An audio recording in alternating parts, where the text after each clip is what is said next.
இன்றைக்கி நாம் செவ்வாய்க்கிழமை ராகு கால வழிபாடு பற்றி தான் பார்க்க போகிறோம். செவ்வாய்க்கிழமை ராகு கால நேரம் 3 மணி முதல் 4:30 மணி வரை. இந்த ராகு கால நேரத்தில் வீட்டில் விளக்கேற்றி வழிபாடு செய்யக்கூடாது. எல்லா கோவில்களிலும் துர்க்கை அம்மனுக்கு அபிஷேகங்களும் பூஜைகளும் நடக்கும். இந்த பூஜையில் நாம் கலந்துட்டு அம்மனுக்கு அபிஷேக பொருட்கள் வாங்கி கொடுக்கணும். அதேபோல் எலுமிச்சை கனியினால் ஆன மாலைகள் கோற்று சாற்ற வேண்டும். செவ்வலரிப்பூ வாங்கி தரணும்.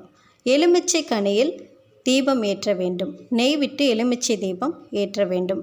இதுபோல் நாம் தொடர்ந்து இந்த பூஜையில் கலந்துக்கணும்.